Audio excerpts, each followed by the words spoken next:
Hello everyone, it's me again, Charles Finch, the greatest villain expert and Doctor Who expert.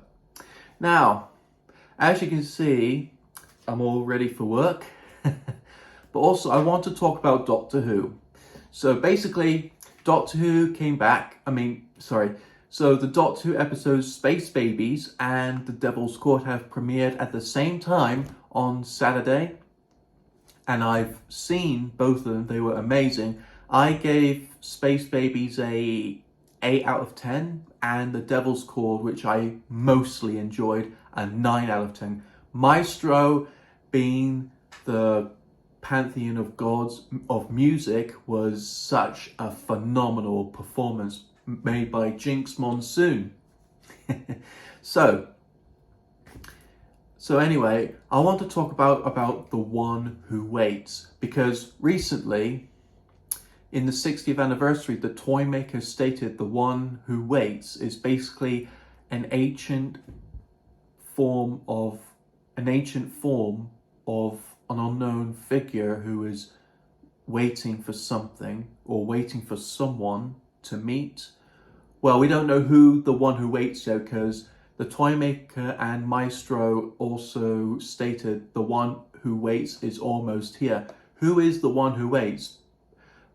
So I'm going to give 3 guesses on who The One Who Waits actually is, because we're basically building up to Ruby's story arc, when she was left on the doorstep on the church on Ruby Road, and it sort of parallels that to the Doctor's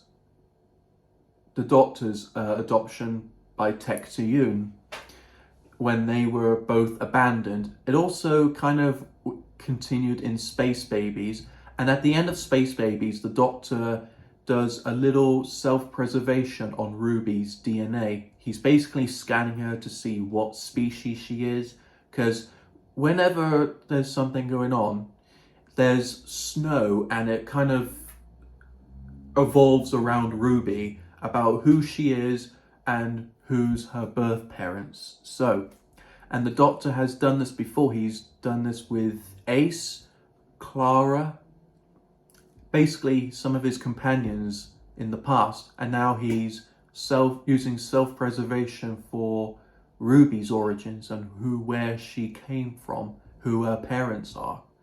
But we'll soon find out in the finale, which I am most excited for. I'm so excited. We got episode 3, Boom, coming this Saturday, and it's written by the legendary Stephen Moffat himself. Yes. So, I might have some guesses on who The One Who Waits is. I am Sutekh the Destroyer. Where I tread, I leave nothing but dust and darkness. I find that good. Sutekh sounds like an obvious choice, because now Doctor Who's heading into a fresh start with pantheons of gods. So maybe Sutekh could appear in this finale, because he's such a unique villain. He has so much power. He has so much potential to appear, and everyone really loved Sutekh's performance as a villain. He appeared in Tom Baker's era as the Fourth Doctor.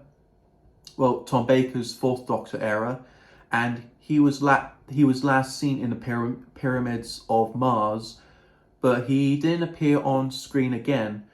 And he has made numerous appearances in media, mainly Big Finish in the Seventh Doctor's era as well. So we don't know when Sutekh will appear, but hopefully he will appear in this year's series finale, as that would be really exciting. It would chuff me to the core.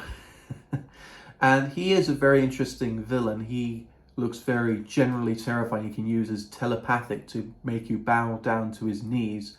So, and also in the trailer, we see that Earth has been devastated by a more powerful smoke, and like a nuclear war's going on, or elemental force beyond the rules of the universe. So maybe Sutekh might be behind the whole thing. So that's my third thought.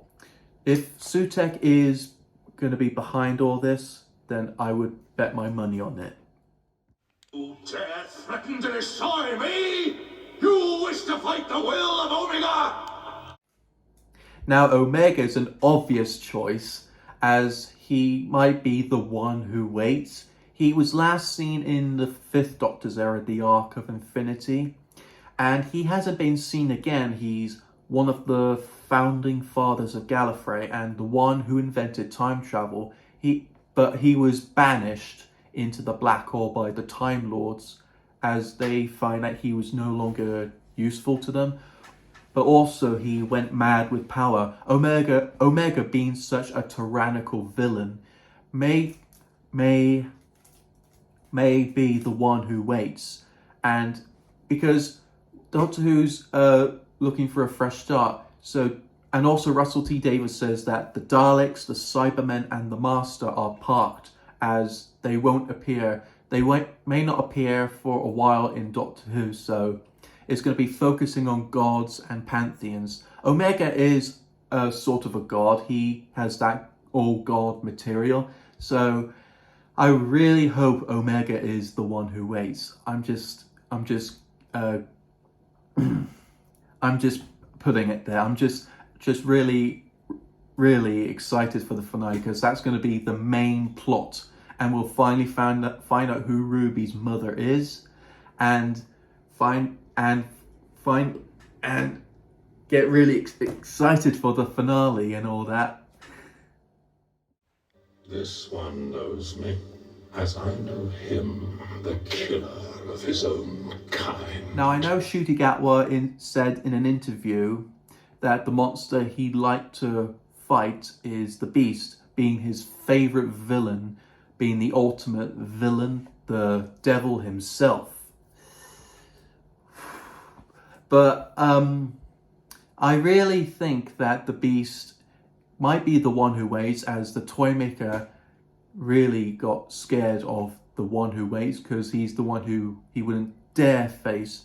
The Beast is basically the devil who feeds on people's basic fears, insecurities and secrets, and he reads their minds and their emotions as well, making it a very maybe feel a bit claustrophobic around the environment, making the environment really stale. And I think he will make a great finale villain for this series, or maybe not. Maybe in the next series 2, or maybe he might be the one when Ncuti Gatwa leaves Doctor Who, and then he might face the Beast in his final battle, because Ncuti Gatwa loves to fight, wants to hopefully fight the Beast in his era. It did also